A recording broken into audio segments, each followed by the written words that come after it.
Բարև ձեզ, սիրելի հայրենակիցներ,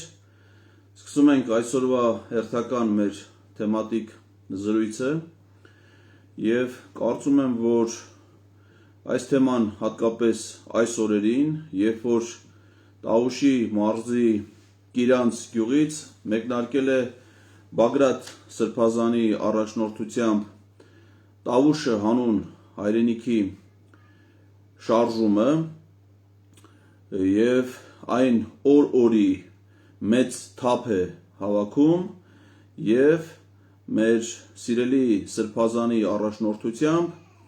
զոհված զինծառայողների ծնողները, քաղաքական գործիչներ, հասարակական, մշակութային գործիչներ, մտավորականներ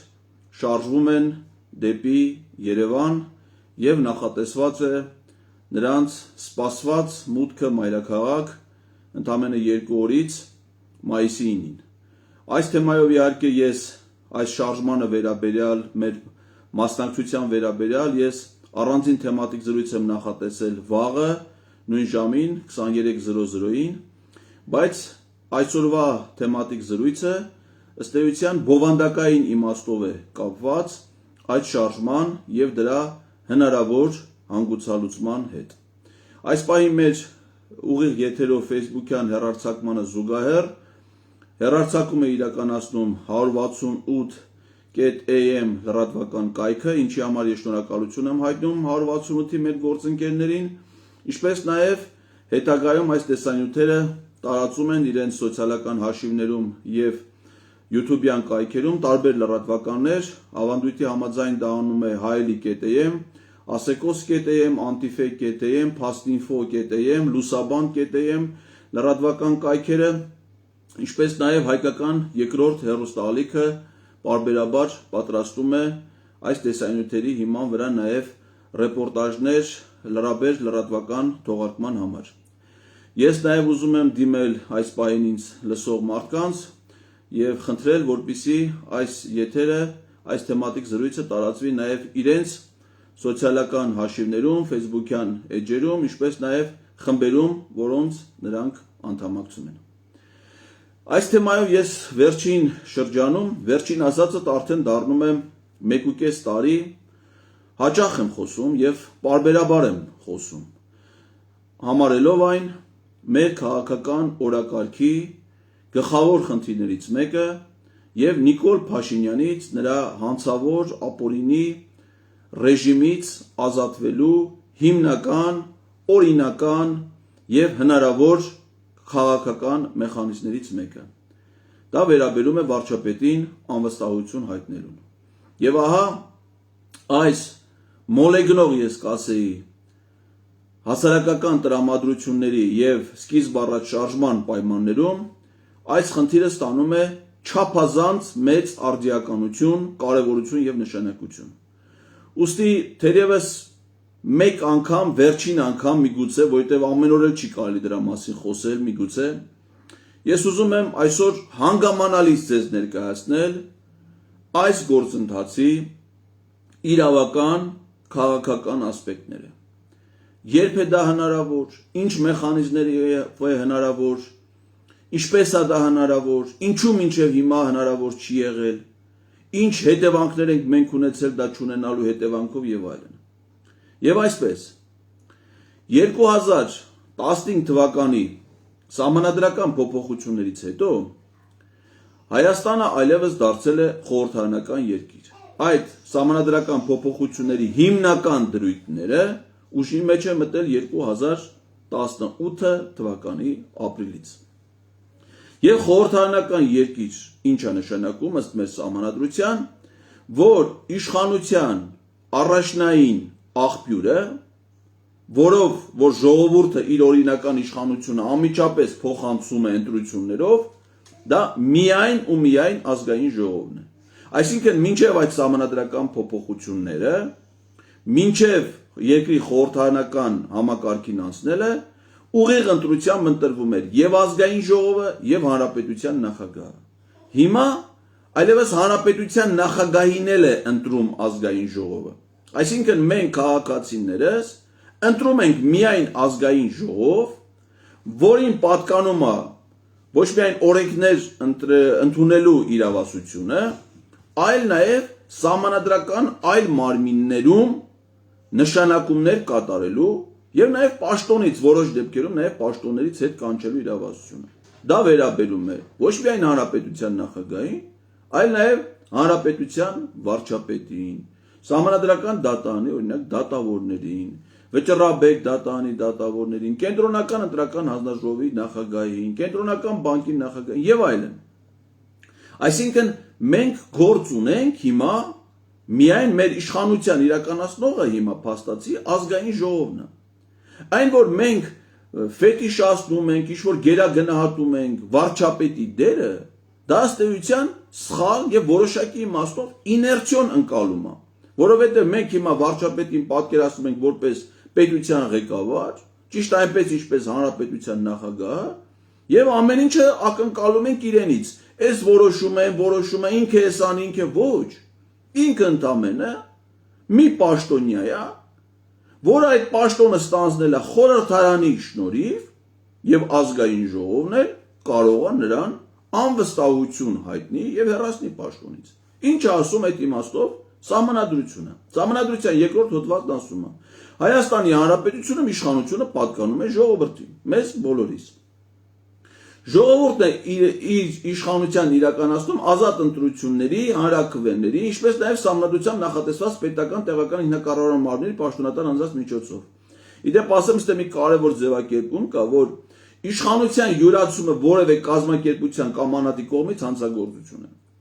Սա հանցագործության միակ տեսակն է, որը սահմանված է սահմանադրությամբ։ Այսինքն մնացած բոլոր հանցագործությունները նկարագրում են ենթադրենք քրեական օրենսգրքով, բայց ժողովրդի իշխանության յուրացումը հանցանքի այդ տեսակը սահմանված է սահմանադրությամբ։ Մենք հիմա այս պահին հենց դրա հետ գործ ունենք, որ Նիկոլ Փաշինյանը եւ իրեն շրջապատող փոքրաթիվ մարդիկ յուրացրել են մեր ժողովրդի օրինական իշխանությունը։ Սա ինչի համար է կարևոր, որ ժողովուրդը տեր կանգնի ցանկացած պահին իր իշխանությանը։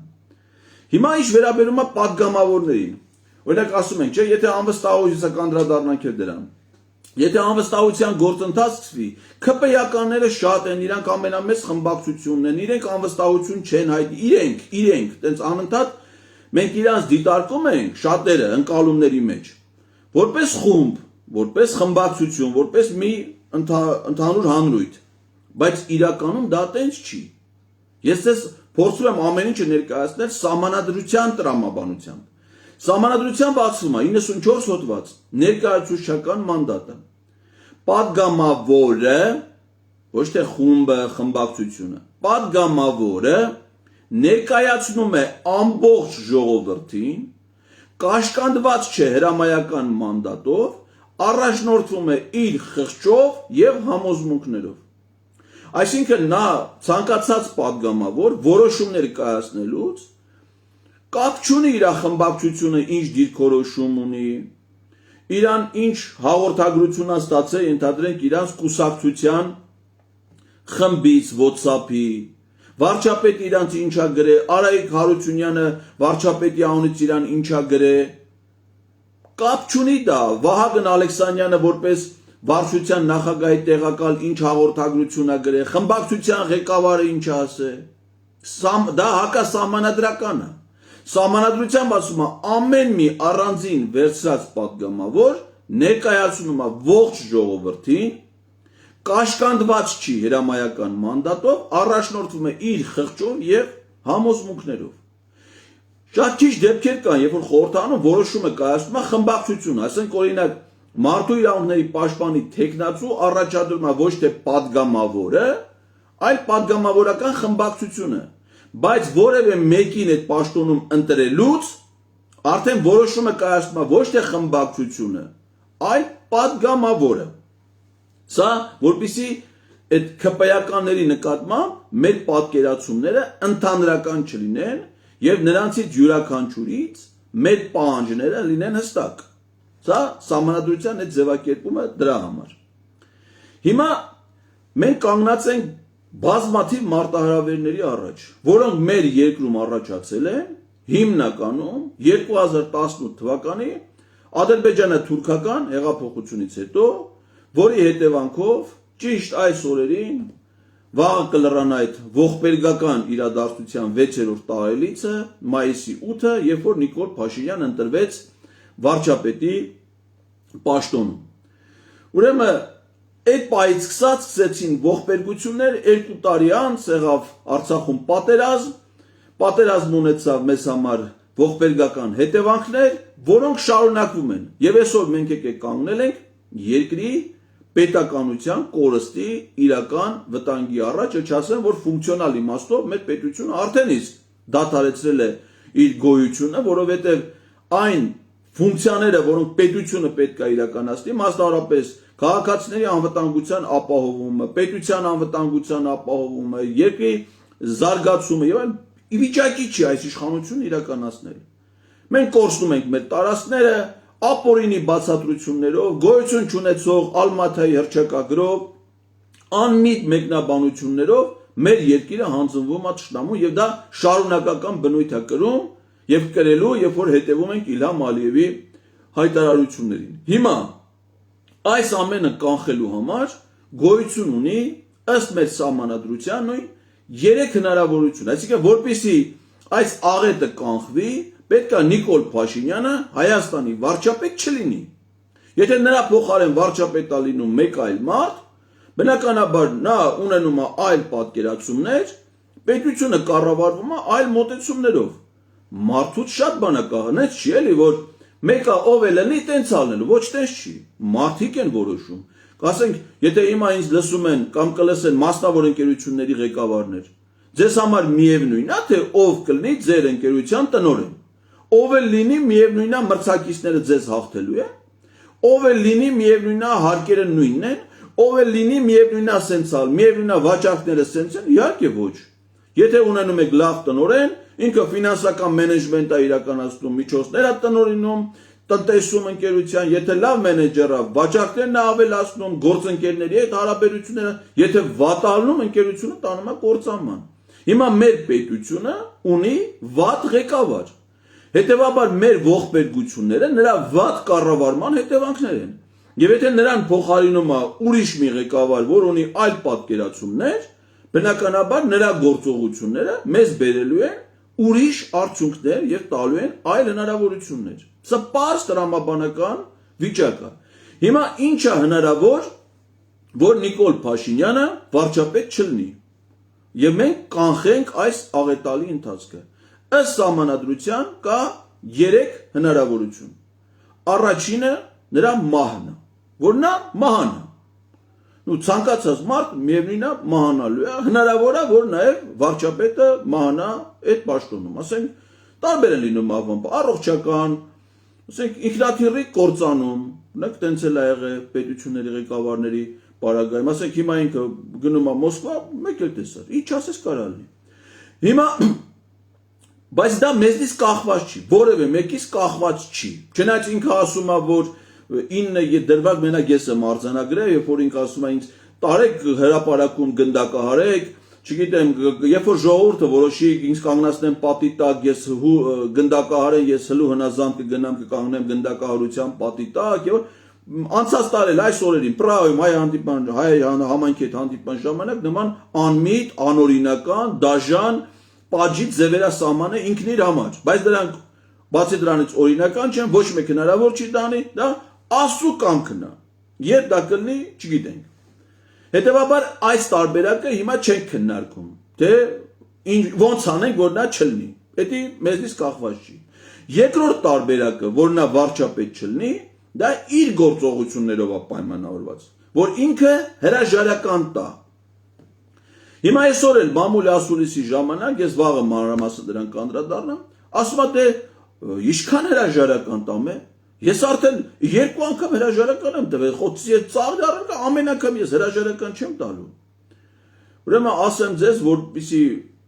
բոլորս էլ նես չէ, որ իմ ասելուց պիտի իմանաք, մեր կյանքով պայմանավորված իրադարձություններ են։ Սուտ է ասում։ Նա Հայաստանի պատմության մեջ միակ ղեկավարն է, չեմ ասում է վարչապետն է, նախագահն է, չգիտեմ, նախարարն է, միակ ղեկավար պաշտոնյանը, որ հրաժարական տալուց հետո մնացել է իր պաշտոնում։ Ինչ է նշանակում, որ ասում ենք հրաժարական տու, հիմա որ ասում ենք հրաժարական տու, ոչ եք ասում հրաժարական տու մնա վարչապետ։ Ցանկացած նորմալ մարդ դա հասկանում է, որ հրաժարական տալուց հետո ինքը այլևս պիտի որոշումներ չկայացնի, վարչապետի ֆունկցիաներ չիրականացնի։ Հիմա ինքը որ ասում է երկու անգամ հրաժարական եմ տվել, դա եղել է 1-2018 թվին, այսինքն մայիսի 8-ին, 6 տարի առաջ այսօրը ընտրվավ, որպեսզի լինի արտահայտ խորհրդարանական ընտրություն, կեղծ հրաժարական տվեց, մնաց վարչապետի պաշտոնում։ Նույնը արել է 2021 թվին։ Հիմա նույն մեխանիզմով, նույն սահմանադրությամբ 2018 թվին վարչապետ էր ընտրվել Սերժ Սարգսյանը։ Հետո որ Սերժ Սարգսյանը հրաժարական տվեց, մնաց վարչապետ, մինչև նորի ընտրությունը, չմնաց, չէ՞։ Սա միակն է, բացի դրանից միակն է, որ մնացել է, ավելին։ Սա միակ մարդն է, որ իր տեխնացությունը հրաժարականից հետո առաջադրվել է նորից վարչապետի պաշտոնում եւ ազգային ժողովը իրան չի ընտրել վարչապետ։ Այսինքն եթե մեր խորհրդարանում, մեր երկրում ըստ սահմանադրության վարչապետ կարա լինի միայն նա, ում ազգային ժողովը ընտրում է, իր պարագայում վարչապետը մնացել նա, ում ազգային ժողովը չի ընտրել։ Սա բացառիկ դեպքեր է, եւ սա ինքը ուզում է ներկայացնել որպես իր հրաժարական։ Այսինքն նա ոչ մի անգամ հրաժարական չի տվել եւ չի տալու։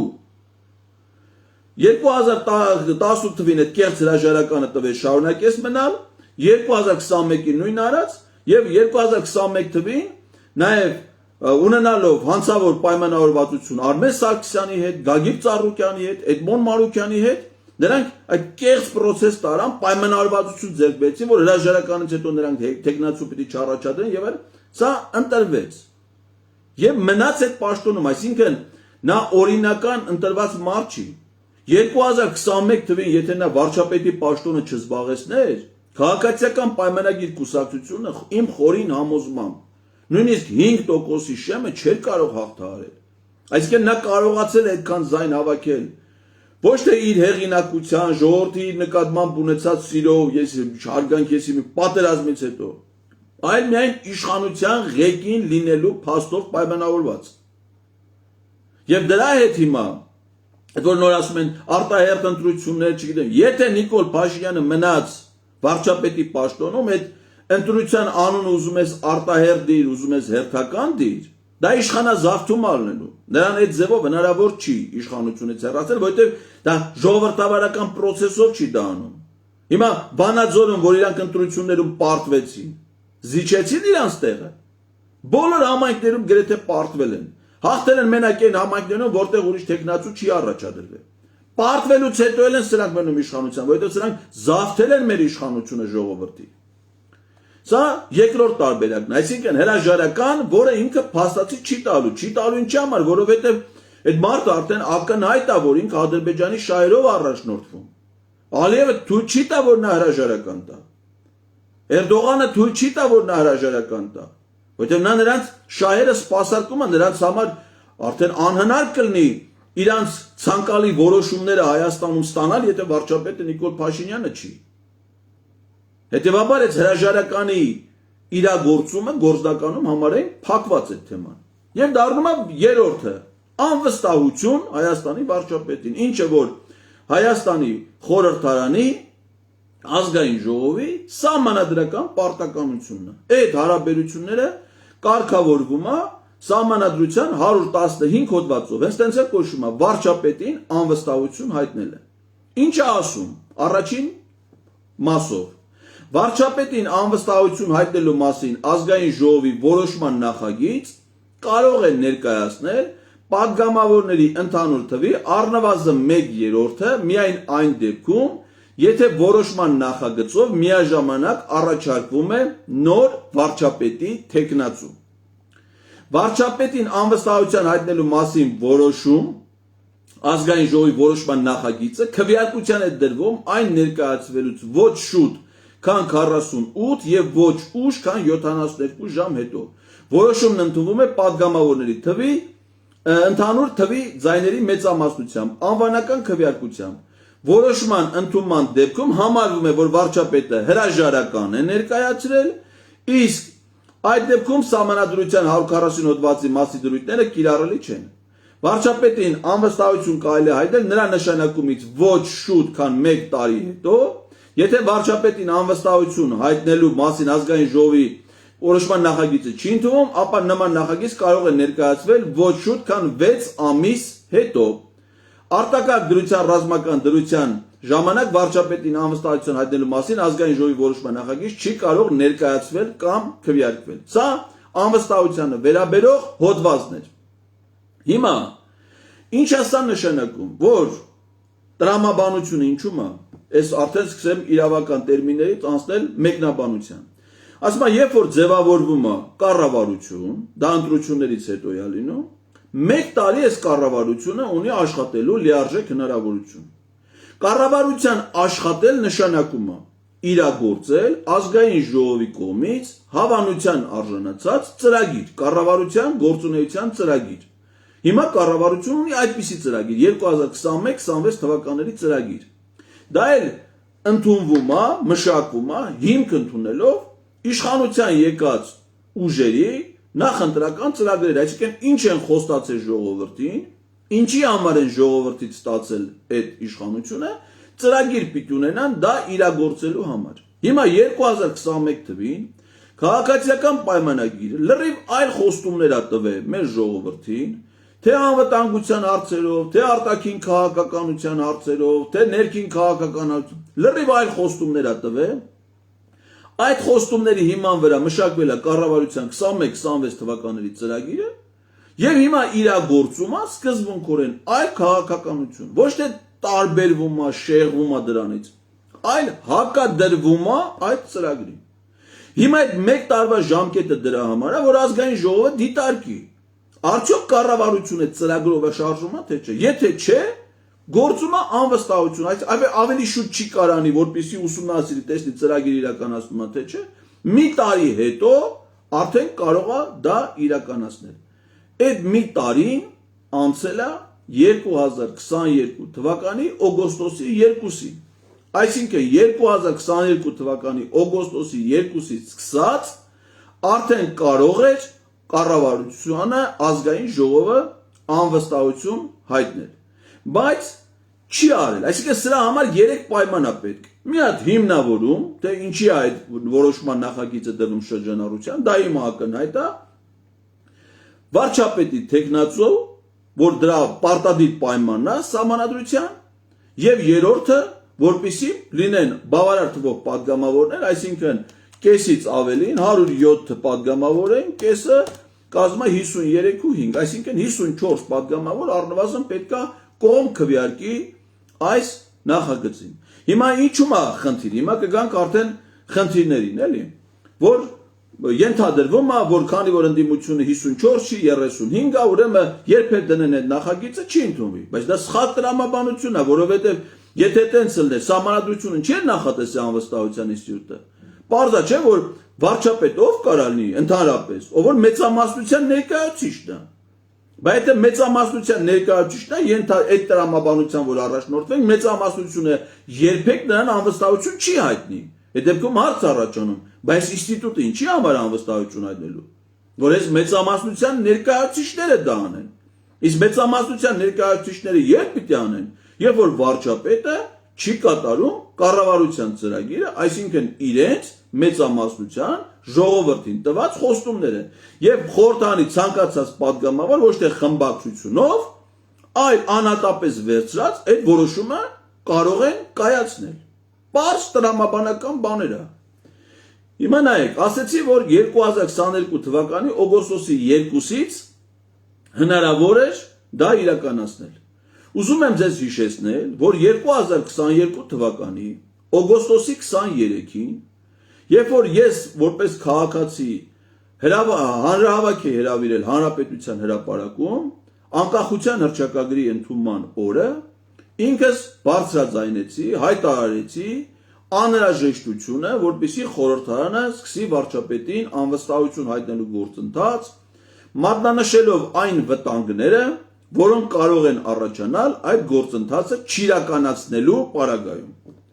Հիմա ես կթվարկեմ իրադարձություններ, որոնք տեղի են ունեցել 2022 թվականի օգոստոսի 23-ից հետո։ Այսինքն, եթե խորհրդարանը, ազգային ժողովը օգոստոսի 24-ից սկսեր անվստահության գործընթաց եւ միգուցե դա բերեր հաջողության, ապա չէր լինի այն, ինչը ես հիմա կթվարկեմ ամսաթվերով։ 2022 թվականի օգոստոսի 31 այդ հանրահավաքից 7 օր հետո Եռակողմ հանդիպում է տեղ ունեցել Նիկոլ Փաշինյան, Իլհամ Ալիև եւ Շարլ Միշել Բրյուսելում։ Այդ հանդիպումից 13 օր հետո 2022 թվականի սեպտեմբերի 13-ին Ադրբեջանը սանձազերծել է լայնածավալ հարձակում Հայաստանի դեմ, հրետակոծելով բնակավայրեր, գյուղեր, քաղաքներ, այդ թվում Ջերմուկ քաղաքը եւ ունենալով հսկայական առաջխաղացում Հայաստանի տարածքում, պատճառելով հարյուրավոր մարդկային զոհեր, որոնց վերջնական ոչ թիվը, ոչ անունները սրանք հստակ մինչ օրս հանրությանը չեն ներկայացել, ավելին դեռևս կան զինծառայողների մարմիններ, որոնք մնացել են մարտի դաշտերում թշնամու կողմից վերահսկվող տարածքներում։ Այս պատերազմից հետո սեպտեմբերյան 2 օրվա սեպտեմբերի 15-ին ազգային ժողովի մուտքի մոտ հավաքվեց հսկայական մարդկային հոծ բազմություն իրենց ընդվզումը արտահայտելու, բայց էլի այդ օրը, չնայած մեր բազմաթիվ հորդորներին, ազգային ժողովի ոչ մի պատգամավոր այդպես էլ վարչապետին անվստահություն հայտնելու նախաձեռնություն չցուցաբերեց, որ գոնե այդ օրը նրան անվստահություն հայտնեին, դա էլ չարեցին։ Ինչ եղավ դրանից հետո, հոկտեմբերի 6-ին 2022 թվականի Պրահայում Նիկոլ Փաշինյանը Իլհամ Ալիևի, Շարլ Միշելի եւ Էմանուել Մակրոնի հետ ստորագրեցին հայտնի կապիտուլյացիոն վերջնական հայտարարությունը, որով պատմության մեջ առաջին անգամ Հայաստանի ղեկավարը Արցախը ճանաչեց Ադրբեջանի կազմում։ Դա եղել է այդ իրադարձություններից պատերազմից հետո։ Նորից խորհրդարանը նրան անվստահություն չի հայտնում։ 2022 թվականի դեկտեմբերի 12-ին Շուշիի մատույցներում բնությանը անհայտ կենդանատեսակներ, որոնք կոչվում են ադրբեջանցի բնապահպաններ, փակում են Արցախը Հայաստանի հետ կապող ճանապարհը։ Այդ ընթացքում Բերձորի միջանցքը, Լաչինի միջանցքը, որը նոյեմբերի 9-ով երաշխավորված միակ ճանապարհն էր, հանձնվում է Ադրբեջանին։ Շուշիից փակում են ճանապարհը, հետո Արցախը հայտնվում է շրջափակման մեջ, աստիճանաբար մեծանում են հումանիտար խնդիրները եւ 2023 թվականի ապրիլի 23-ին Հակարի կամրջի մոտ տեղակայվում է Ադրբեջանի ազգային անվտանգության ծառայության սահմանապահ զորքերի պաշտոնական հսկիչ անցակետ։ Հայաստանում նորից անվստահություն չեն հայտնում Նիկոլ Փաշինյանին, խորհրդարանը մնում է անհաղորդ։ Դրան ինչ է հաջորդում Արցախի տոտալ շրջափակում եւ սեպտեմբերի 19-ի ադրբեջանական ագրեսիա Արցախի նկատմամբ, որին հաջորդում է Արցախի ամբողջական հայաթափումը սեպտեմբերի վերջինը։ Դրանից հետո 2023 թվականի հոկտեմբերի 5-ին Նիկոլ Փաշինյանը մեկնում է Իսպանիայի Գրանադա քաղաք, որտեղ արդեն առանց Ալիևի ստորագրում են մեկ այլ հայտարարություն։ Նիկոլ Փաշինյանը շարունակում է մնալ վարչապետ, որովհետև ոչ ոք նրան անվստահություն չի հայտնում Հայաստանի խորհրդարանում ու գալի հասնում է մինչև 2024 թվական ապրիլի 19-ը, երբ որ արտգործնախարարությունը հրապարակեց Մեհեր Գրիգորյանի եւ Շահին Մուստաֆայևի արձանագրությունը հանդիպման, որով վերաբերում էր Տավուշի մարզից հսկայական տարածքներ առանց որևէ իրավական հիմքի Ադրբեջանին հանձնելուն։ Եվ հիմա այդ գործընթացը շարունակվում է ու կրկին Հայաստանի վարչապետին խորհրդարանը անվստահություն չի հայտնում։ Հիմա պատկերացրեք, թե ինչ կարար չլիներ, եթե խորհրդարանը 2022 թվականի օգոստոսի 23-ից հետո կամ Պարտադիր չի, որ դա հենց այդ օրը լինել է։ Օգոստոսի 2-ից հետո, այսինքն այս գաղափարի հեղինակը անվստահություն հայտնելու ես չեմ։ Սրա հեղինակային իրավունքները ինձ չի պատկանում։ Այս մասին խոսելը իմ մտքի արգասիքը չի։ Սա Հայաստանի Հանրապետության սահմանադրության նորմա, սահմանադրության իրավակարգավորում եւ սահմանադրության հնարավորություն։ Եվ այս մասին նույնիսկ խոսելա դիմադրության շարժման հանրահավաքների ժամանակ դիմադրության շարժման համակարգող Իշխան Սաղաթելյանը 2022 թվականի օգոստոսի 12-ին, թե 14-ին։ Այսինքն գիտեն դրա մասին, ես չեմ հեղինակե, բայց չեն արել։ Հիմա եթե դա արած լինեին օգոստոսի 12-ից եւ ակնկալեին հանրության աջակցությունը, եթե դրա կարիքը լիներ, որովհետեւ կարող է նաեւ խորհրդանը process-ը սկսի եւ այդ կարիքն էլ չունեն աջակցության։ Բայց պետք է սկսել, հիմնավորել, դասել, անել։ Եթե դա արվեր, ապա կարելի է կանխել այս ամեն ինչը։ Եթե չի արվել, նշանակում է յուրաքանչյուր պաշտոնյա, այդ թվում պատգամավոր, քաղաքական պատասխանատվություն է կրում իր եւ արածի եւ չարածի համար։ Իսկ սրա քաղաքական պատասխանատվությունը չափազանց մեծ է եւ սա վերաբերում է բոլոր պատգամավորներին, առանց բացառության, որովհետեւ երբ որ սահմանադրությունն ասում է պատգամավորների 1/3-ը կարա նախաձեռնի, դա արդեն պաշտոնական մասին է վերաբերում, բայց նախաձեռնությունը գործընթացը կարա սկսի անգամ մեկ պատգամավոր, մինչև մյուսները կմիանան նրան, մյուսներն էլ ոչ միայն նրանք, ովքեր ընդդիմադիր խմբակցությունում են, ստետես բան գրած չի, որ միայն ընդդիմադիր խմբակցությունները, դրանք կարան միանան նաև իշխանության խմբակցության պատգամավորներ։ Հիմա ասում ենք, դե իրանք չեն անի, իրանք սենց, ինչի իրանք են որոշում։ Այո, իրանք որոշում են իրանք, բայց եթե իրենք իրենց քաղաքական պատասխանը, եթե ժողովուրդը պահանջում է իրենց տված խոստումները կատարելու, իրանք պարտավոր են ժողովրդի պահանջներով առաջնորդվել։ Ինչի մասին հեսա կհասնենք մայիսին, վաղը չեմ իսօրվան։ Հիմա, եթե հիմա չսկսվի այս գործընթացը, ինչա մեզ սպասվում։ Ես թվարկեցի, թե ինչա եղել, երբ որ մինչև հիմա չեն արել։ Հիմա եթե այսօրվանից սկսեն այդ անվստահության գործընթացը, ինչա մեզ սպասվում։ Տավուշի այդ հատվածները 100% տանում են արդեն, այստեղ արդեն մենք չնայած այս շարժման այս արշավին, այնտեղ process-ը ամեն օր աշխատում են, այսօր էլ է կառավարությունը հայտարարություն տարածել, որ եւս արդեն 40 հենասյուն տեղադրել են, որտեղ ինչ հող ուզում են, ինչ տարածք ուզում են, վերցնում են, դա կշարունակվելու է, մինչև գնա այս պահին հասնի Գեղարքունիքի մարզ, որովհետև Սևանա լճից այսօր ադրբեջանցիներին բաժանում է ընդամենը մի 5 կիլոմետր օդային տարածք։ Եվ ինչքան իրանք մոտենան, ինչքան այնտեղ բարձունքներ ունենան, այնքան հետագայում լիճ իջնելը իրանց համար դառնում է ժամանակի թեթև մարտական գործողության խնդիր։ Սա է մեզ սպասվում, եթե դա չլինի։ Այնուհետև դրան հաջորդելու է անկլավների հարցը, 3-ը Տավուշի մարզում եւ 1-ը Տիգրանաշենում, որով կտրվում է Հայաստանը, ինքն է դառնում անկլավ, կտրվում է կապը Վրաստանի հետ, կտրվում է կապը Իրանի Իսլամական Հանրապետության հետ, ամբողջ Արարատի մարզի մի մասը, լեռնային հատվածը, Վայոց ձորի մարզը, Սյունիքի մարզը ամբողջությամբ հայտնվում է շրջափակման մեջ ճիշտ նույն ձևով ոնց որ 22 թվականի դեկտեմբերից շրջափակման մեջ էր հայտնվել Արցախը իր հումանիտար քաղաքական հետևանքներով եւ հետագայում ռազմական գործողությունով Ադրբեջանը նաեւ դա կվերցնի։ Այնուհետեւ Ադրբեջանի առաջխաղացում Սևանի ուղղությամբ նոր սահմանադրության ընդունման պահանջ, որով պիտի հրաժարվի Հայաստան անկախության հռչակագրից, այսինքն հրաժարվի այս պետության գոյությունից ընդհանրապես։ Եվ երասխից գրող Երևանի ուղղությամբ տանկային գրող վերջնական կապիտուլյացիա պարտադրելու նպատակով։ Սա էլ մեզ սպասվում է, եթե հիմա չսկսվի վարչապետին անվստահություն հայտնելու գործընթաց։ Ուրեմն ինչա ցանկանում Նիկոլ Փաշինյանը, իմ կարծիքով, իմ գնահատումներով։ Նա ուզում է գնա ընտրության։ Այսօր էլ է, չէ, բանում ասում, ընտրությունով է որոշում իշխանում։ Միթոմ ինքը ընտրություններով է ընտրվել։ Ինչի է պետք իրան ընտրություն։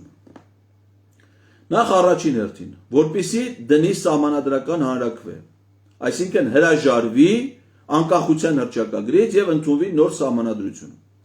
Հանրաքվեի մասին սահմանադրական օրենքով, ի տարբերություն ազգային ժողովի ընտրությունների, պահանջվում է, որ մասնակցությունը ընտրողների լինի ընտրողների ցուցակային թվից 50%-ից ոչ պակաս։ Հայաստանում վերջին տարիներին նկատվում է աննախադեպ ցածր մասնակցություն ընտրություններին։ Նույնիսկ ազգային ժողովի ընտրություններին մասնակցել էր 50%-ից պակաս։ Եթե հանրաքվե լինի, ավելի քիչ կլինի։ Դրա համար որպեսզի նա միայն հանրաքվե չանի, չի կարալու անցկացնի, դրա համար նա հանրաքվե կդնի ընտրությունների հետ միասին։ Սա է պատճառը, որ հիմա ստեղծվում են նոր կուսակցություններ 2021 թվին Հայաստանում մասնակցել է խորհրդարանական ընտրություններին աննախադեպ թվող կուսակցություններ, քաղաքական ուժեր 25, բայց դրանցից ընդամենը 2%-ին է հաջողվել հաղթահարել նվազագույն շեմը 5%-ի կամ դաշինքի համար 7%-ի հետ շեմը։ Ինչքան շատ են կուսակցություններ, այնքան ձայները փոշի անում է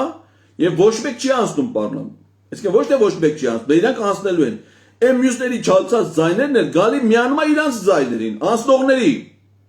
Այսինքն Նիկոլ Փաշինյանը իր դեմ փաստացի քվեարկած քաղաքացիների ձայները դառնում է իր օգտին քվեարկած ձայն, հասկանում եք։ Եվ եթե այն ժամանակ 25-ներ եղել, այս ընթացքում էլ 5 նոր կուսակցություն է ստեղծվել։ Հիմա պատկերացրեք այն նախորդ 25-ը մասնակցի, պլյուս մի 5-ն էլ հիմա մասնակցե, այդ արդեն գնաց 30 քաղաքական ուժ։ Ձայները փոշիանալու է, ինքը 10% ձայն էլ հավաքի, մեծամասնություն կլինի խորհրդանում։ Բայց 30 քաղաքական ուժ իրան ինչի է պետք, որ նրանցով գնա ընտրության, որովհետև ամեն մի կուսակցություն ցուցակ ունի, ցուցակում падգամավորի տեխնացուներ, նրանք բարեկամներ, հարազատներ, ջանքեր են գործադրելու, մարդ տանեն ընտրության, որ մթոմ իրենց ընտրեն։ Ամեն մեկը 1%, 2%, 3%, մեկը 4%, մեկը 10% ձայն ստանալու համար մարդ է տանելու քվեարկության, մարդը որ տարավ ընտրության,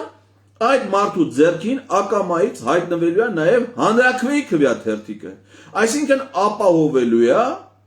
հանրաքվեի մասին օրենքով պահանջվող նվազագույն 50% մասնակցությունը։ Իսկ հանրաքվեի ժամանակ այդ մարդիկ արդեն ում քվեարկեն, դա կապ չունի, դա կեղծվելու է իօքուտ Ալիևի իօքուտ սահմանադրության ընդունումը։ Այսինքն ինքը դրա շնորհիվ է ձայների փոշիացման շնորհիվ մի դեպքում կունենա մեծամասնություն, նորից կզավթի իշխանությունը, մնալով իշխանության ղեկին, մյուս կողմից էլ հնարավորություն կունենա անցկացնելու սահմանադրական հանրաքվեն, ընդունի նոր սահմանադրություն առանց հռչակագրի, այսինքն վերացնի Հայաստանի Հանրապետությունը։ Հիմա բոլոր այն քաղաքական ուժերը, ովքեր դեռևս միամտորեն մտածում են, որ պիտի գնան ընտրություններին ձայն հավաքեն եւ այլն, նրանք պիտի մի բանի մասին իմանան եւ մենք իրանց մասին պիտի իմանանք, որ իրենք մասնակցելու են Հայաստանի կործաման գործընթացին։ Ուստի դրան չպետք է գնալ։ Ընտրության պետք է գնալ միայն այն դեպքում, երբ որ Նիկոլ Փաշինյանը նստած է Երևան կենտրոն քերակատարողական հիմնարկում, այսինքն ձեռփակալված է եւ կրում է իր արժանի պատիժը։ Նրա հետ ընտրության գնալը անլուրջ է եւ վտանգավոր։ Անվստահության գործընթացի քաղաքական հիմքերը։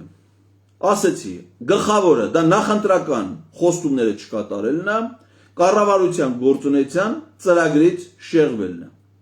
Դա կարող է նաև կառավարության կողմից ազգային ժողովին ներկայացվող տարեկան հաղորդումներով, արդյոք կատարում են իրենց ծրագիրը թե չէ։ Վերջերս տեղի ունեցավ այդ քննարկումը, նա եկել էր ազգային ժողով, փոխարեն ասել թե կառավարության ծրագրից ինչն է իրագործել, ինչը չէ, եկավ դասախոսություն կարդաց падգամավորների համար, թե ինչ բան է իրական Հայաստան, ինչ բան է պատմական Հայաստան, որ պետք է պատմական Հայաստանից դուրս գալ, ապրել իրական Հայաստանում, որպեսզի այդպես ապուշությունները դուրս տվեց, падգամավորներն էլ լսեցին ու անգամ այդ ժամանակ ոչ ոք չնախաձեռնեց անվստահություն հայտնելու գործընթաց։ Դրա հիմքը կարա լինի բյուջեի նախագիծը, երբ որ բյուջեի նախագիծը ներկայացում ազգային ժողով, կարա ազգային ժողովը սկսի անվստահության գործընթաց իր դժգոհությունը հայտնելով այդ նախագծից։ Բյուջեի կատարման տարեկան հաշվետվություն։ Ներկայացումը ազգային ժողովը դժգոհություն ունի, կարա սկսի անվստահության գործընթաց։ Եվ ցանկացած իրադարձություն, այսինքն երկրի կյանքում ցանկացած իրադարձություն, այսինքն օրինակ Տավուշի հատվածում սահմանազատման գործընթաց։ Դա լիուլի օրինական, իրավական, տրամաբանական, քաղաքական հիմքա վարչապետին անվստահություն հայտնելու համար։ Հիմա ինչ ասում իրավական մասով։ Ասում է նախաձեռնությունը պաշտոնապես պետք է վերաբերի 1/3-ին պատգամավորների, հիմա 207-ի 1/3-ը դա 35.6, 36 պատգամավոր պետք է նախաձեռնի։ Այս պահին ազգային ժողովի ընդդիմադիր երկու խմբակցությունների պատգամավորների քանակը 35 է, որովհետև են Իշխան Զաքարյան կոչվածը, որը պատիվ ունեմով ընտրվել է պատգամավոր, ապօրինաբար խախտելով սահմանադրությունը խմբակցությունից դուրս եկել ու շարունակել է մնալ պատգամավոր։ Սահմանադրությունը նման ռեժիմ չի նախատեսում։ Այնուամենայնիվ, եթե նա էլ միանա, որպես համենայն դեպս հաշվի առնելով որ պատիվ ունեմով ընտրվի, երկու ընդդիմադիր խմբակցությունները նվազագույն քանակը ունեն անվստահության գործընթացը սկսելու համար։ Բայց սա վերաբերվում է պաշտոնական process-ին, այսինքն երբ որ հավաքածը ստորագրությունները հանձնում ես ազգային ժողովի նախագահին, եթե հանձնում ես, որպեսզի նա դնի քվեարկության, պետք է 36 ստորագրություն։ Հիմա մեր ընդդիմադիրներն ինչ են ասում։ Ասում են, որ 36-ով մենք հիմա կարանք դնենք։ Սկսեցինք։ Մեկը քպեն չի քվեարկի։ Իմաստը որն է, կդնենք 72 ժամը կանցնի, չենք անցկացնի 6 ամիս այդ հնարավորությունից կզրկվենք։ Սրանք բոլորը անմիտ դատողություններ են, որովհետև նախ այդ 6 ամիսը սկսվում է, երբ որ քվեարկվում է, 72 ժամը սկսվում է, երբ որ ստորագրությունները տալիս ես։ Դու հիմար չես վերցնես տանես ստորագրությունները 10 ազգային ժողովի նախագահին, եթե գիտես դա չի անցնելու։ Այդ հարցը, որ մենք բարձրացնում ենք, ხო չենք բարձրացնում չլինելու համար,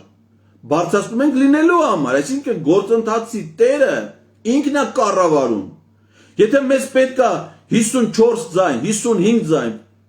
ով ասում, որ դու 35 ստորագրությունը պիտի տանես 10 ազգային ժողովի նախագահին։ 60 ստորագրություն մինչև չլինի դրած, մի տու ազգային ժողովի նախագահին։ Ընթացքում պիտի մեկը քվեարկության համար պետք է չէ ձայները, այսինքն այդ քպայականները, որ պիտի միանան նախաձեռնությանը, պարտադիր չի, որ նրանք քվեարկությունով միանան միայն։ Իրանք կարան նաև նախաձեռնությանը միանան ստորագրելու միջոցով։ Հələ մի հատ բերեք մեկը գոնե սկսեք այդ գործընթացը։ Տեսնենք ինչ է ստացվում։ Գնացեք քպեից մյուս պատգամավորներից էլ իրենց ձայնը ստորագրությունը ուզեք, եթե չստացվի, նոր դիմեք ժողովրդին եւ ասեք, որ սիրելի ժողովուրդ, եկեք մեզ օգնեք, մենք չենք կարող սրանց համոզենք։ Մենք էլ բոլորով գանք լսվենք ազգային ժողովի մոտ, օգնենք ձեզ, բայց դուք պիտի գործը անեք, որ մենք ձեզ օգնենք։ Հիմա տեսեք ինչ վտանգավոր հայտարարություն ա եղել այս ընթացքում, որը այս քաղաքական process-ի գեներացող զարգացող process-ների մեջ վտանգավոր է շատ։ Այդ հայտարարությունը արել է ազգային ժողովի падգամավոր Հայաստան խմբակցության անդամ, Հայ-Հեղափոխական դաշնակցության ներկայացուցիչ Իշխան Սաղաթելյանը, կատարելով գրառում, տալով այսպես կոչված հարցադրումներ անելով ու դրա պատասխանները տալով։ Որտեղ անդիմություն, ինչի չի աջակցում Տավուշյան շարժման, այդ ինձ հիմա այս բանը չի հետաքրում, որտեղ ըստեղ էլ ասում, որ շատ падգամավորներ իհարկե մասնակցում են հենց Քայլարշավին առաջորդանից, չասենք Գառնիկը Դանելյան, ազնիվ, նորմալ մարդ, այս պայքարի առաջամարտիկներից մեկն է։ Ուրեմն, ինչու չեն ստանձնում քաղաքական առարկա, ես գալիս եմ միայն բանին։ Հիմա գանք ամենագլխավորը։ Ինչու հենց հիմա չի նախաձեռնում իմպիչմենտի գործընթաց։ Այս պայքարի տրամաբանական ավարտը կարող է լինել ազգային ժողովի իմպիչմենտի գործընթացի նախաձեռնումը, այսինքն ընդունումը, որ դա կարա լինի, սակայն ժամանակից շուտ այդ գործընթացի նախաձեռնումը եւ այն երաշխավորված տապալման տանելը մենք անթույլատրելի ենք համարում, մենք էլ։ Մենք կգնանք այդ գործընթացին, երբ փողոցում լինի անհրաժեշտ եւ բավարար ուժ ժողովրդի կամքը պարտադրելու համար։ ուստի առաջիկայում բոլորիս քայլերը պետք է ուղղված լինեն այդ ուժի կուտակման։ Այսինքն ինչ ասում, որ մենք խորհրդանում ենք, մենք ընդեղ ենք, ցանկացած պահի ես տենց եմ հասկանում։ Այև որ դուք ամբողջ ժողովուրդով, մենք էլ ձեզ կօգնենք ինչքան կարանք հետո։ Կգաք կուտակվի ժողովուրդը անհրաժեշտ քանակ փողոցում, նոր այդ ժամանակ մենք այդ գործընթացը կսկսենք։ Չկա այստեղ հիմնավորում։ Չկա այստեղ հիմնավորում։ Հիմնավորումը հակառակ տրամաբանությամբ է, որ պետք է լինի գործընթաց, որի համար պետք է լինի հանրային աջակցություն։ Այսինքն իրանք չպիտի նստեն եւ սպասեն, թե երբ ժողովրդի քանա, որովհետեւ այստեղ չի ասվում։ Իսկ ո՞րն է այդ անհրաժեշտ ուժը հասարակական ճնշման։ Քանի մարդն է դա։ Օրինակ 10,000 մարդը բավարար է։ Կասեն չէ, իսկ ինչի՞ չէ։ Բայց դե ասում ես չէ, ուրեմն պիտի ասես քանի հազար մարդն է բավարար։ 100,000-ը բավարար է, կարող ասես չէ, 100,000-ն էլ բավարար չի։ Որովհետեւ 2022 թվականի սեպտեմբերի 15-ին ազգային ժողովի Բաքվում կար այնքան մարդ, որ դիմադրության շարժման ոչ մի հանրավակի չէր եղել, բայց չսկսվեց այդ գործընթացը։ Բան չի չսկսվեց։ Որովհետև այս գործընթացը ունի մեկ այլ պայման՝ վարչապետի թեկնածու։ Այստեղ ոչ մեկ չի խոսում դրա մասին։ Եվ դա ոչ թե իմ ցանկությունն է կամ լավ կլինի քաղաքականապես, դա հիմնավոր կլինի առաջնորդ մարդիկ հասկանան, թե ով է առաջնորդը։ Այդ պահանջը, սահմանադրական պահանջ։ Այն որ առաջնորդով քաղաքական process ունենալը դա տրամաբանական է, երևում է այս օրերին, երբ որ մենք բոլորս մեր աչքով տեսնում ենք, թե ով է այս շարժման առաջնորդը, Բագրատ Սրբազանը, որին մենք բոլորս անվերապահ մեր աջակցությունը ցուցաբերում ենք, նաև շատ քաղաքական ուժեր գործիչներ, որովհետև գիտենք ում ենք վստահում։ Գիտենք ում ենք ընդունում մեր առաջնորդ, գիտենք ով է որոշումներ կայացնելու, գիտենք ում շուրջ ենք համախմբվում։ Այո, դա կարևոր է քաղաքականապես, բայց դա պարտադիր է անվստահության գործընթաց խորհրդանում սկսելու համար։ Իսկ մեր խորհրդանի գործընկերները, падգամավորները, չգիտես ինչի, այս կարևոր հարցը թողնում են առեղծվածային տիրույթ։ Չկա այդ թեկնածուն։ Ոչ մեկի անուն չեն ուզում տան։ Ասում են, որ այդ մեկի անունը տան, բոլորը կհարձակվեն նրա վրա, կսկսեն քննադատել, ծվատել։ Հետո հենա հարձակվել են Բագրատ Սրբազանի վրա։ Ստացվում է, իհարկե չի ստացվում։ Ինչքան հիմարություններ ուզում են, դե դուրս տան։ Եթե մարդը ազնիվ, մաքուր, իր կերպարը, իր գործունեությունը, հեղինակությունը, ինչքան էլ ուզում ես ասա, որ նա երկու տղան բանակ չի ծառ, այդ մարդը տղա չունի, կուսակրոն քահանա է, կուսակրոն հոգևորական է։ Ինչքան էլ ուզում ես հիմարություններ դուրս տու, ինչքան էլ ուզում ես նրան քննադատի։ Տեղ չի հասնելու, չէ՞։ Հակառակը, օր-օրի աճում է նրա հեղինակությունը։ Այսինքն այդ առաջադրված տեխնացուի ոչ միայն կարելի է քննադատել, պարսավել, այլ հակառակը նաև ինչ ենք մենք տեսնում։ Համընդհանուր նվիրում, աջակցություն սատարում, բա հենց այդ է։ Եվ չի կարելի այդ process-ից հրաժարվել, նորից եմ ասում, դա սահմանադրության պահանջ է։ Իսկ որ ասում եք ժողովուրդը եթե հավաքվի փողոցի աջակցությունը լինի, մենք կսկսենք այդ գործընթացը։ Շատ լավ։ Ո՞վ է լինելու ձեր վարչապետի տեխնացուն։ Կասեք մեզ ով է լինելու։ Դե անակնկալներ եք նախապատրաստել։ Տենց են բարվում հասարակությանը, տենց պիտի քաղաքական վստահություն ունենաս, իհարկե ոչ։ Եվ հիմա ինչի եմ այս հարցը ես հատկապես այսօր էլ դրել, իհարկե նախապես էի պլանավորել, բայց զուգադիպել այս ամեն ինչի հետ։ Որովհետև մայիսի 9-ին ես վստահ եմ, ես տեսնում եմ, ես զգում եմ, ես նես չի, որ տենց հատուկ բոլորս ենք զգում, որ այն ինչ որ հիմա կատարվում է, այն երթը, որը հիմա հասել է Կոտայքի մարզ, եւ վաղը չեմ իսօր լինելու է Երևանում, սա սովորական չի, սա տարբերվող է։ Ես վստահ եմ, որ մայիսի 9-ին Երևանի փողոցներում լինելու է այնքան մարդ, որ երբևէ չի եղել։ Բոլորն են լինելու փողոցում մայիսի 9-ին։ Հիմա հարց. պատրաստվում է արդյոք մեր ընդդիմությունը խորհրդանի մայիսի 9-ին հայտարարել, թե մայիսի 10-ին սկսում են այդ գործընթացը, թե ոչ, եւ պաշտոնական բնույթ հաղորդելու են դրան։ Եթե դա չեղավ, շատ վտանգավոր զարգացումներ կարող է լինել։ Չի կարա նորից այս շարժումը վերածվի Ֆրանսիայի հրապարակի, որ մենք ընդամենը լսենք ելույթներ, միտինգներ եւ այլն։ Մեկ օր շուտ պետք է այս գործընթացը ունենա քաղաքական տրամաբանություն։ Եթե մայիսի 9-ին այս գործընթացը ստանում է քաղաքական որակ,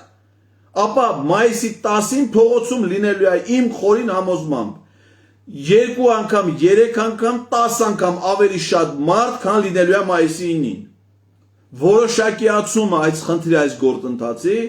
բազմապատկելու է մարդկանց ներկայությունը, որովհետև մարդիկ զգալու են, որ իրենց ներկայությունն է պետք այս որոշումը ստանալու համար։ Եվ սա միակօրինական լուծումն է, սա Նիկոլ Փաշինյանից կախված չի։ Ինք ուզում է հրաժարական տա, ուզում է չտա, եթե խորհրդանը ԿՊ-ից ընդամենը 20 պատգամավոր, 20 հասկանում եք, 20 պատգամավորը պետք որ կողմ քվեարկի, 71-ից այդ 20-ին, իսկ իրանք իրան չեն ճանաչում։ Ու վերջը տանը նստած, իր աշխատասենյակում, իր բունկեր, դե պարզ է, չէ՞ որ ինքը մայիսի 9-ին փախնելու է ինչ-որ մի բունկեր մտնի։ Ընդեղից նստած այսպես ինտերնետով նայելու է, տեսնի թե ինքը ոնց վարչապետ չի։ Վերջ, իսկ եթե ինքը վարչապետ չի, ինքը չի կարա հեռախոսը վերցնի զանգի Վահե Ղազարյանին։ Նա ասի չի պատասխանի այդ հեռախոսազանգին։ Նա չի կարա զանգի զինված ուժերի շտաբի պետին, չի կարա զանգի ԱԱՑ տնօրենին, նրա զանգերին այլևս ոչ ոք չի պատասխանի, նա վարչապետ չի։ Այս հնարավորությունը այսօր ստեղծված է, եւ այս շարժման արդյունքը իմ խորին համոզմամբ պետք է դա լինի, եւ դա հնարավոր է որ լինի։ Մենք այսօր ունենք պատմական շանս եւ հնարավորություն այս օրերին, նրա վարչապետ ընտրվելու օրերին ազատվել այդ չարիքից օրինական սահմանադրական քաղաքական ճանապարհով։ Այս օրերին շատ են խոսում, որ պետք է պատգամավորները մանդատները վայր դնեն եւ այլն։ Ես այդ գաղափարը անկեղծ ասած չեմ պաշտպանում, որովհետեւ նախ պարզ չի թե ինչ իրավական հետևանքներ դա կլինեն։ Մեր սահմանադրությունը եւ օրենսդրությունը չի նախատեսել այդ դեպքը, չի դրա իրավական հանգուցալուծումը չի դրել։ Դե ինչ կլինի մանդատները վայր դնելուց հետո։ Պարզ է, չէ՞, այնտեղ այո, տարբերակներ կան, որ ասում է սահմանադրությամբ ասում է ազգային ժողովը կազմված է 101 պատգամավորից։ Եվ եթե հիմա բոլոր պատգամավորները ընդդիմադիր մանդատները վայր դնեն, այդ ցուցակի հաջորդ համարներն էլ մանդատներ չվերցնեն, նրանք էլ հրաժարվեն, խորհրդարանը կազմված կլինի 71 պատգամավորից կամ 72-ից, եթե Իշխան Զաքարյանը մնա։ Այսինքն թիվը պակաս կլինի սահմանադրությամբ նախատեսված թվից։ Հետևաբար կարելի ասել, դե ուրեմն խորհրդարան չկա, ուրեմն պետք է ինչ լինի, չգիտեմ, մեկը կասի դե գիտես ինչ, ընտրվելու պահին եղել է, հետո որ պատգամավորը հրաժարականա տվել, մեր մեղքը որն է։ Ինչ մեկնաբանություն ասես կարան տան, եւ դրա իրավական հանգուցալուծումը մեր սահմանադրությունը, ընտրական օրենսդրությունը չի նախատեսում։ Եվ կառաջանա մեկնաբանությունների մի շղթա, բայց իրավական լուծումներ չի լինի։ Եթե լինի, պիտի ինչ լինի, արտահերթ ընտրություն։ Եթե արտահերթ ընտրությունը Նիկոլը իշխանության ղեկին նստած, պարզ ինչ ալնելու, 21 թվի արդյունքներն ալնելու։ Նա մնալու է, նա իր ուզած դա որ ընտրությունը լինի։ Դրա համար հիմա պետք է ոչ թե մտածել պատգամավորներից ակնկալել, որ իրանք մանդատները վայր դնեն, այլ մանդատները պահելով իրենց ֆունկցիաները կատարեն եւ նաեւ իրենց ժողովրդին տված խոստումը կատարեն, որովհետեւ մենք քիչ առաջ ինչ ասում ենք, ԿՊ-ն իր խոստումները չի կատարել, այլ բան են խոստացել ժողովրդին, այլ բան են անում։ Հայաստան դաշինքը, պատիվ ունեմ դաշինք, իր խոստումներն է կատարում։ Իրանք մեր իրանց ընտրողներին, բացի Նիկոլ Փաշինյան իշխանությունից հեռացնելու, ուրիշ ինչ խոստում են տվել։ Եթե նույնիսկ տվել են նախընտրական ծրագրերում գրած է, իրանց ընտրողներից ոչ մեկին դա չի հետաքրել։ Մեզ բոլորիս իրանց օգտին քվեարկած յուրաքանչյուր մարդու իրանցից միայն մի ակնկալիք է եղել։ Նիկոլ Փաշինյանին հեռացնել իշխանությունից։ Եթե իրանք դա չեն անում, իրանց ոչ մեկի ոչ ելույթն է մեզ հետաքրքիր, ինձ մասնավորապես ոչ ելույթներն են հետաքրքիր, ոչ հարցերն են հետաքրքիր, ոչ գործուղումներն են հետաքրքիր, ոչ չգիտեմ տեղեկանքներն են։ Այդ իրավապաշտպան գործունեությունը, որը շատ լավ անում են, շնորհակալ ենք, որպես տանում են ոստիկանության բաժիններ, մեր հետևից գալիս են պատգամավորները։ Դա իրավապաշտպան գործունեություն է։ Բադ բան չի որ անում են, բայց իրենցից մեր ակնկալիքը դա չի։ Ակնկալիքը Նիկոլ Փաշինյանի իշխանությունից հեռացնելն է։ Ու դրա մեխանիզմը սահմանադրությամբ նախատեսած է, անվստահություն հայտնել է։ Եվ հիմա ինչա պետք իրականացվի։ Ես ինչ եմ ակնկալում։ Ես չեմ ուզում հիմա առանձին գրել եմ մոտս էլի։ Իրար մեղադրում են, ով բերեց Նիկոլին, հələ մի հատ բերեք քննարկենք տենանք, ով բերեց Նիկոլին, ես ինչը բեր։ Այամար սաղը դե բերել եք, ով չի ձեզնից այդ բերողների մեջ եղել։ Որը դերակատարում չի ունեցել։ Բոլոր խմբակցություններից 2018 թվականի քվեարկել է Նիկոլ Փաշինյանը։ Հանրապետական կուսակցության խմբակցությունից չեն քվեարկել մայիսի 8-ին նրա օգտին 11 падգամավոր։ ԲՀԿ-ն ամբողջությամբ չի քվեարկել։ Դաշնակցությունը չի քվեարկել, մենակ Աղավան Վարդանյանը չի քվեարկել, կուսակցությունից էլ հեռացրել են։ Լուսավոր Հայաստանը չի քվեարկել, այդ երկդաշինքը չի քվեարկել, բոլորն էլ քվեարկել են։ Խորհրդանից դուրս ուժերից։ Հələ մի հատ նայեք տեսեք, որ մեկը այն ժամանակ աջակցություն չի։ Այդ հարցերը հիմա ոչ մեկին հետաքրքիր չեն։ Այս մարդը խաբել է, այո, բոլորին է խաբել է։ Շատերը ոչ միայն քվեարկել են, այլև նրա հետ կոալիցիա են կազմել։ Կառավարություն են կազմել նրա հետ, պաշտոններ են զբաղեցրել նրա գլխավորած կառավարությունում։ Բայց դրանք անցած էտապը արդեն։ Բերեք մտածենք այս մարդու, այս չարիքին մենք մեզնից, մեր հանրային կյանքից ոնց ենք հեռացնում։ Ու դրա միակ մի ձև կա։ Դա անվստահության գործընթացն է։ Հիմա եթե վարչապետի թեկնածուի հարցում կոնսենսուս չունեք, այս պահին, այո, ասում ենք, միշտ էլ ասել ենք, որ падգամավորների իրավունքն առաջադրել վարչապետի թեկնածու։ Բայց այդ իրավունքը, եթե իրանք մինչև հիմա չեն իրականացրել, իրանք իրավունք ունեն, չէ, որոշեն ով է իրանք վարչապետի թեկնածու։ Սահմանադրությունը հուշում է, ընտրական օրենսգիրքը ասում է, ցանկացած դաշինքի առաջի համարի թեկնածուն վարչապետի թեկնածու է։ Այսինքն Հայաստան դաշինքի համար պիտի խնդիր չլինի, թե ով է իրանք վարչապետի թեկնածուն։ Որտեղ ընտրական օրենսգիրքը գրել է, որ դա Ռոբերտ Քոչարյանն է, որտեղ Հայաստան դաշինքի առաջի համար եղել է Ռոբերտ Քոչարյանը։ Պատիվ ունեմ դաշինքի համար, պիտի խնդիր չլներ, թե ով է իրանք վարչապետի թեկնածուն։ Որտեղ ըստ ընտրական օրենսգրքի դա պիտի լիներ Արթուր Վանեցյանը, ինքն է դրա առաջնորդ։ Հիմա ինքը դուրս է եկել այդ դաշինքից եւ այլից, Քոչարյանը մանդատը չի վերցրել։ Հետո որևէ մեկը այդ Հայաստան դաշինքից չեն սկսել գործընթաց իրենց թեկնածուն առաջար։ Եթե դա չեն արել, չունեն, մտածում են, որ իրանք թեկնածուն էս պահին լը, չգիտեմ ինչ են, թող իրանք ասեն ինչ են մտածում։ Ինձ մի բան է հետաքրքրում, փաստը, որ իրանք դա չեն արել։ Եթե դա չեն արել, նշանակում է իրանք այդ իրավունքը իրանք այսօր պիտի զիջեն այն մարդուն, ով որ առաջնորդում է փաստացի համաժողովրդական որակ ստացած շարժմանը։ Այսինքն Բագրատ Սրբազանը պիտի որոշի, թե ով է լինելու Հայաստանի վարչապետի թեկնածուն այս անվստահության գործընթացը սկսելու համար։ Եվ իրանք առանց քննարկելու աներկբա ում անունը տվեց նրա թեկնածությունը պիտի առաջադրեն։ Ու ժողովուրդն մայիսի 9-ին հրապարակում հավաքված պիտի տուն չգնա, մենակ կանգնի պաշտպանի այդ թեկնածուին, որովհետև կարևոր է թեկնածուի ընտրվելը չի։ Այդ թեկնածուն կար ընտրվելուց մի ամիս հետո հրաժարական տա։ Բայց այդ ժամանակ էլ Նիկոլ չի լինի։ Լրիվ ուրիշ պրոցեսներ կլինեն։ Նորից կարան գնան ընտրության, ով որ մեծամասնություն քաղաքի նայել կտրվի։ Բայց այս պրոցեսը հիմա մեզ համար կենսական է։ Եվ այդ առաջնորդման իրավունքը այսօր պիտի ցանկացած մեկը զիջի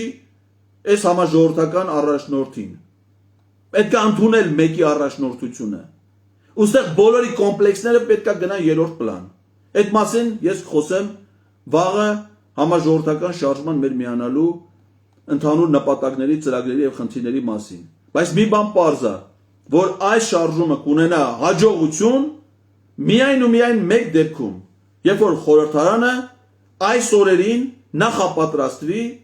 անվստահության գործընթաց սկսելուն։ Այսինքն եթե հիմա մեկը ջուր է հասցնում Բագրատ Սրբազանի, մեկը ուտելիք շարժման մասնակիցների, մեկը մտածում է ինչ դրոշ բերի, մեկը ինչ հագնի, քաղաքական իշխանությունը խորհրդարանում պետք է ունենա մեկ քննարկման հարց։ Դե ոնց են մայիսի 10-ի առավոտյան սկսում վարչապետին անվստահություն հայտնելու գործընթաց։ Եվ ես վստահ եմ, որ մենք շատ ենք մոտեցել այդ հնարավորությանը, եւ այդ հնարավորությունը բաց թողնելը կլինի պարզապես թշնամական վերաբերմունք Հայաստանի Հանրապետության եւ հայ ժողովրդի հանդեպ։ Շնորհակալություն ուշադրության համար։